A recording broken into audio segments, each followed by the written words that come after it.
Hello everybody, welcome to another update on the Gold Forecaster Index, the crystal ball to predict gold prices. Let's look at the gold price. Last month I told everyone that gold was going up and it has gone up. It's now pushing against resistance at 1730.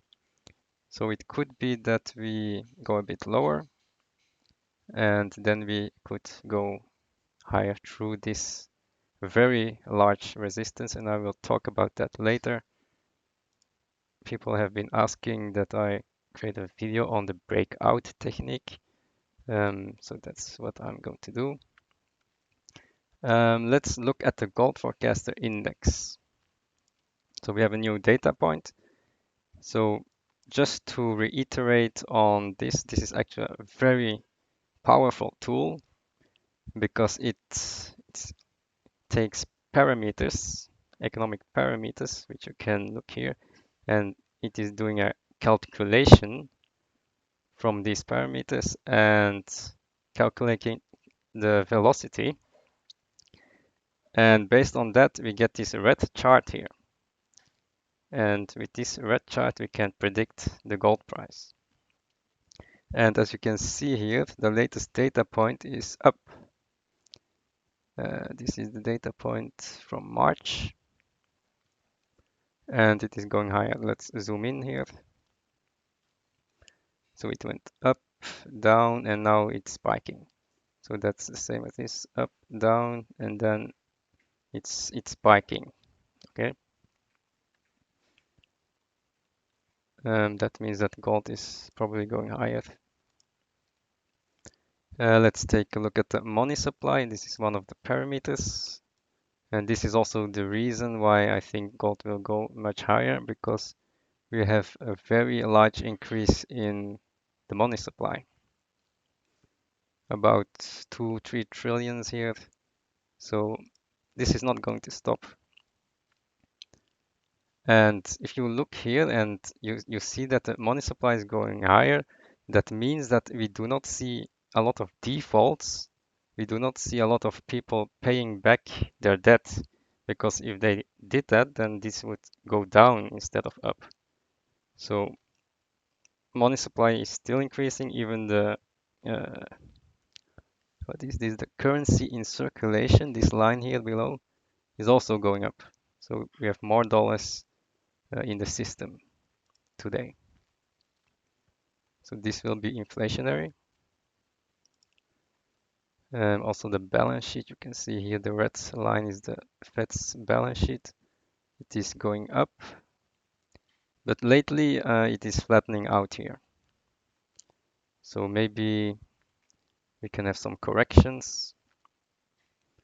You can also see here that the Fed isn't buying that many treasuries anymore. The blue line is flattening out, and also the red line, the mortgages, are also flattening out. So I'm not sure what the Fed is doing now, but they are not doing QE anymore. Probably they have their secret balance sheet that we cannot see here.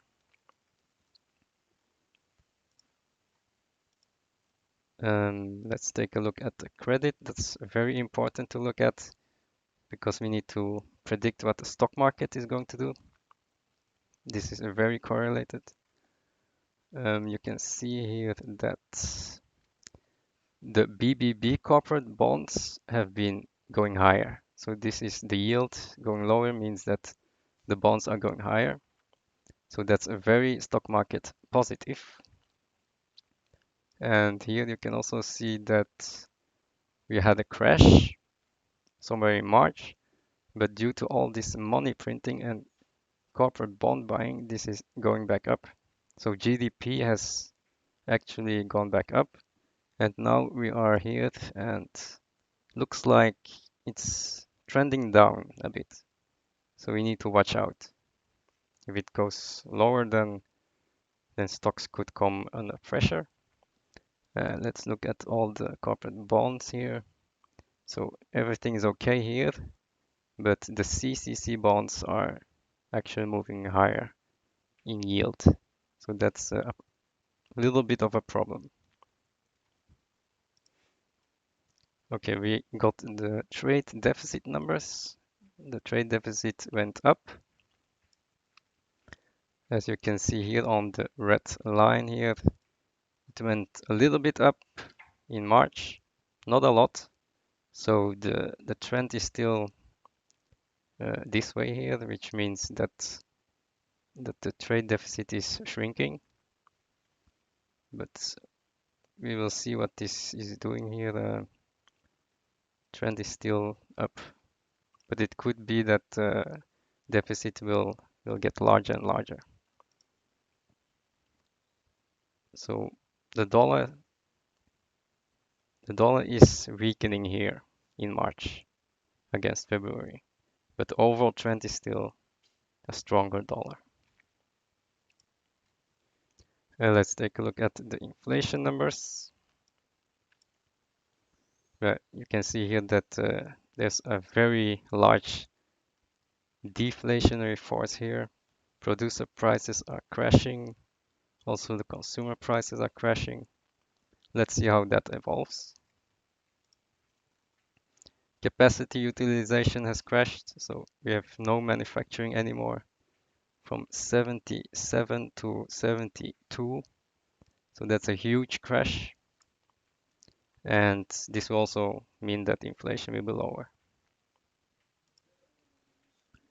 Now, let's go to the breakout technique.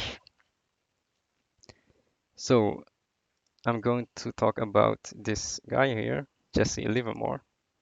And what he says is that successful traders always follow the line of least resistance.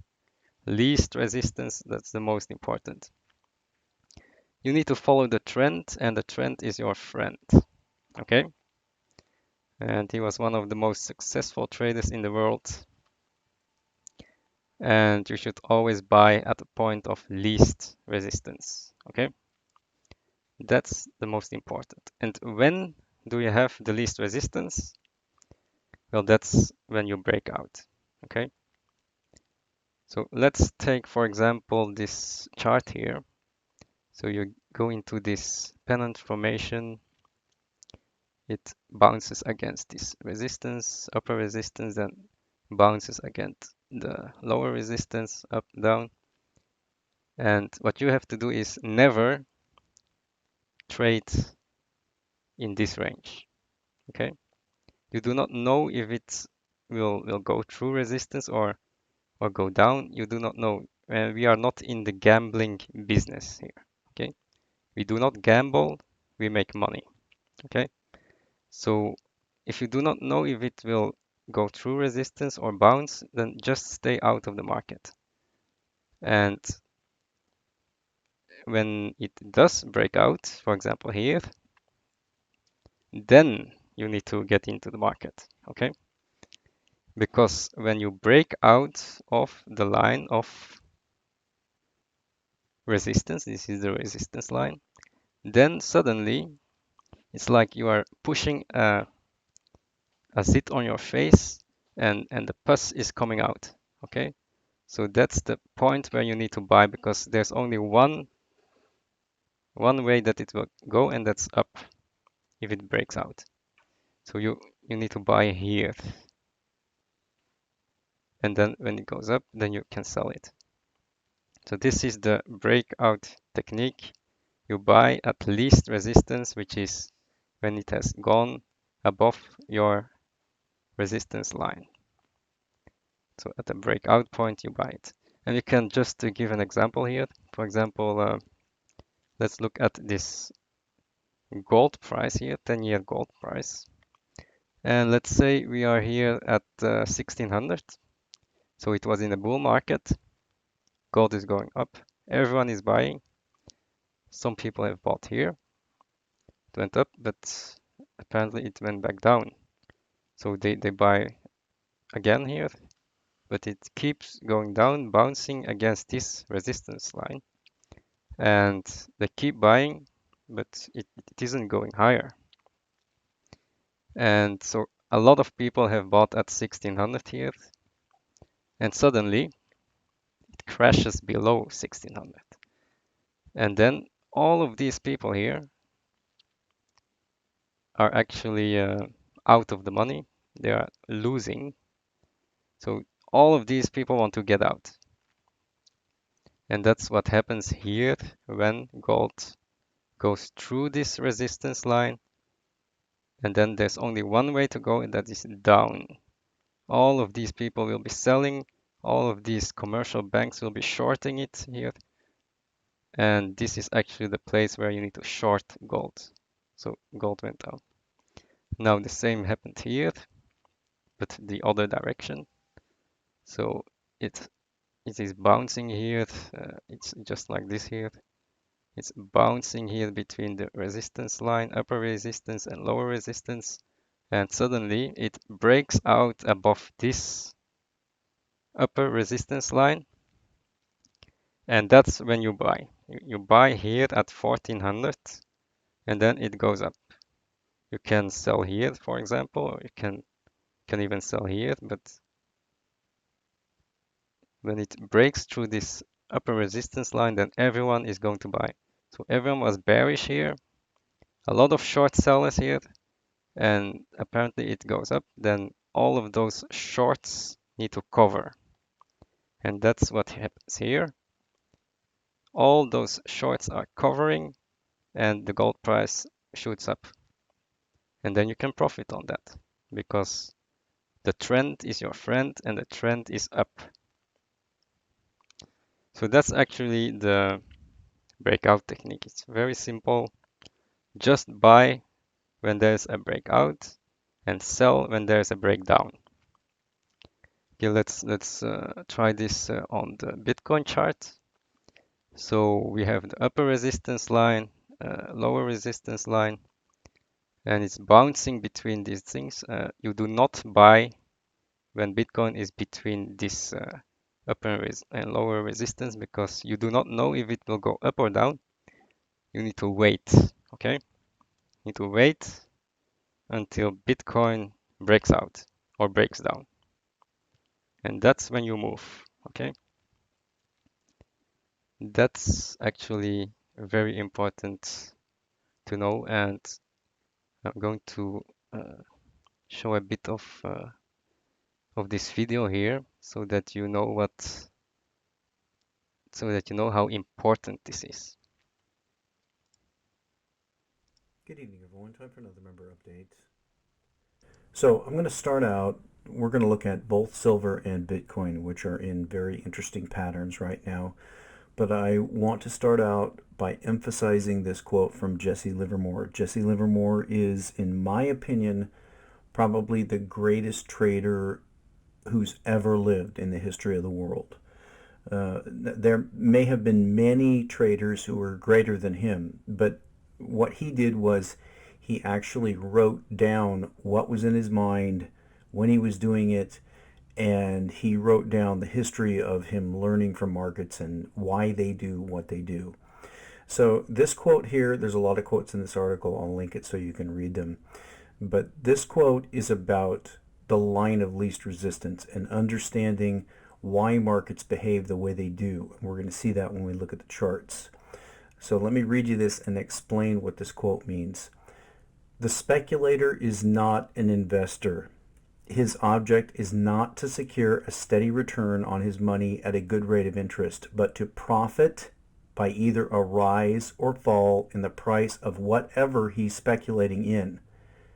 Therefore, the thing to do is to determine the line of least resistance at the moment of trading. And what he should wait for is the right moment when the line defines itself, because that is his signal to get busy.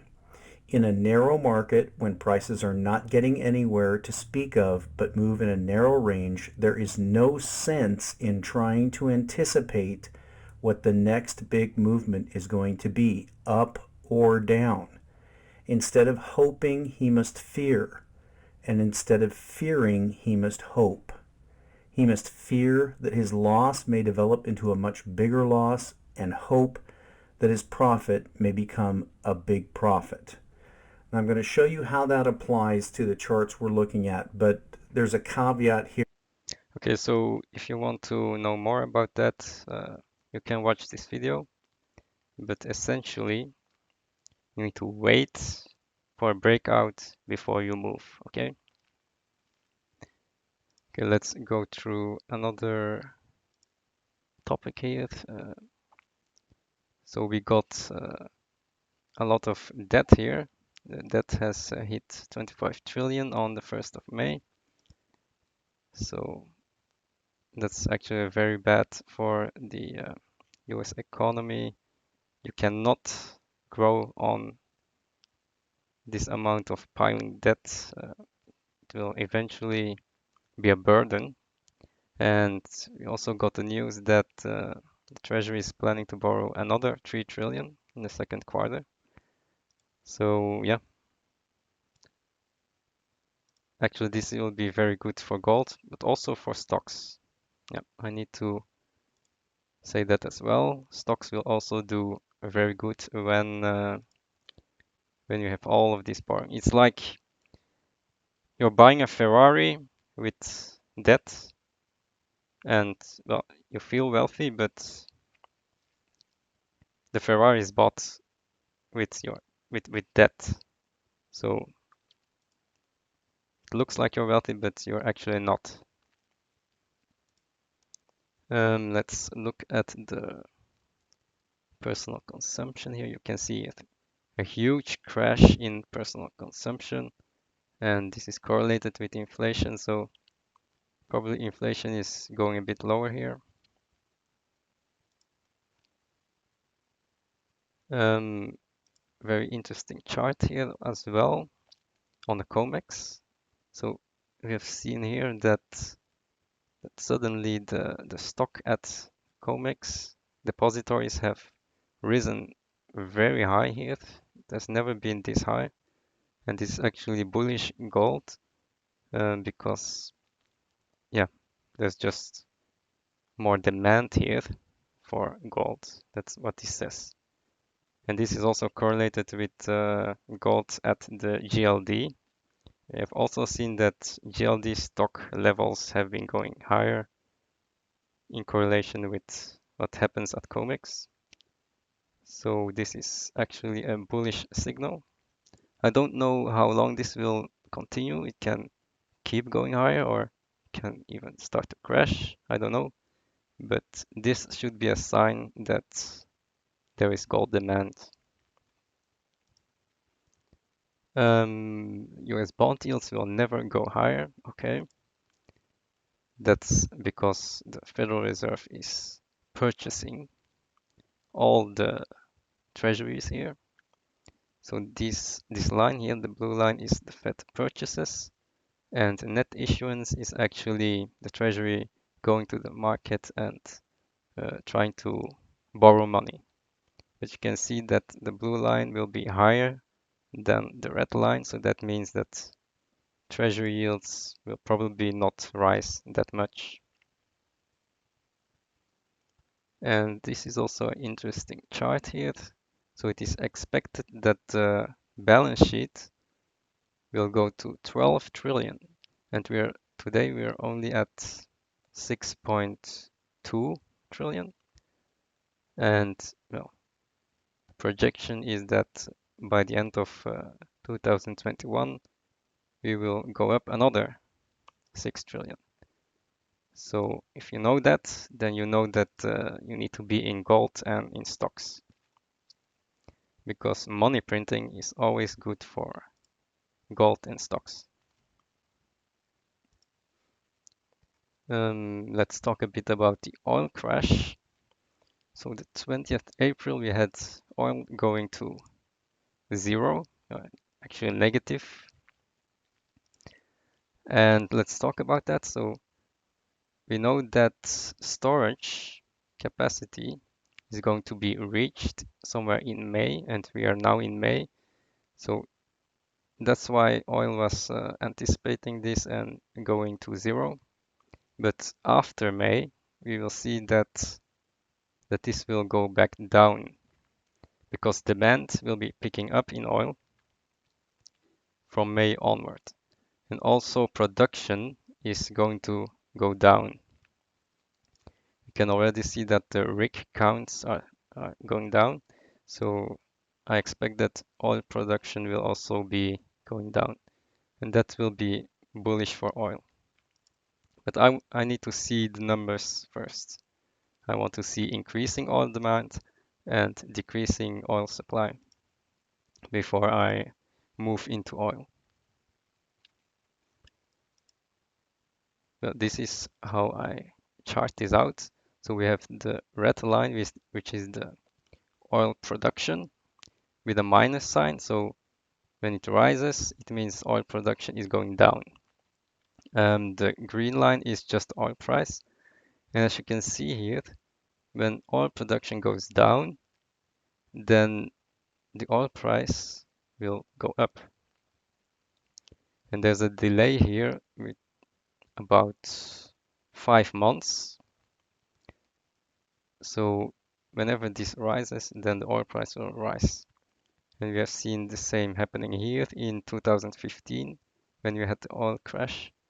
We see that the production goes down and oil starts to go up in 5 months. So I expect the same to happen here. Oil production will go down and the oil price will go up. Probably at the end of this year or even faster because demand is also coming back now. China has opened up, Europe will open up. So yeah, I think buying oil and oil stocks at this moment is a good buy. I want to talk as well about the net international investment position a bit. So that's actually the balance sheet of a country, and it's correlated with the current account. I just want to show you this nice chart here. So you can see that the United States has a lot of liabilities. It's actually insolvent, minus 8 trillion. Yeah, I think 8 trillion. And this is a debtor nation. It's called a debtor nation. And at the other side, we have the creditor nations, which are Japan, Germany, China, Taiwan, Hong Kong. So these are the countries that have a surplus, and these have deficits. And on top of that, we also need to check the dollar-denominated debt and FX reserve. And you can see here, when you have a lot of dollar debt, you are Mexico, Chile, Argentina, and you don't have a lot of reserves here. So these will be countries that will do bad when the US dollar rises. And these countries with a lot of reserves and not a lot of dollar debt, like China, Taiwan, Saudi Arabia, okay, South Korea, these will do actually very well. They are not so dependent on dollar debt. This is actually the chart of the net international investment position of the United States, and it has been going down since the recession of 2008. So I don't see this bouncing back yet. So that's the situation that the Americans are in. You can also visualize this like this. Americans have more liabilities than assets, and this is growing. They have more and more liabilities, more and more debt, but they don't have any assets. So they are getting more and more insolvent by the year. This is a long-term chart. So once the US was actually creditor nation because they had more assets than foreign-owned assets. And since 1986, it has pivoted here, and they are now a debtor nation.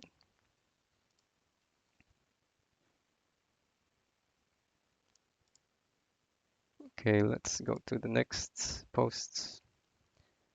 On 10th of April, we have seen that Chairman Powell is going to buy junk bonds. So these bonds are the BBB, BB minus, so not really the junk bond CCC. They're just buying the BB minus. So if you look at this chart, that's this black area here that they are going to buy, and also these areas are buyable. So they're not going to buy the CCCs just yet, and also not the Bs. Well, actually, they haven't bought anything yet, but they are saying that they will buy in May. And this will, of course, support the bond market, the corporate bond market, and also stocks. Just a last chart here. So this is the COFR. So you can see here that claims in US dollars is declining, and the latest data point of the fourth quarter of last year is also declining. So you can see that we are de-dollarizing, not at a fast pace, but it is de-dollarizing. So people are getting away from the US dollar. The euro is very stable at 20% here, and the yen is actually gaining interest. That's the yellow line here. Okay, so this is a very large video, and the conclusion is that gold will go higher because my crystal ball says so. I'll see you next month. Bye.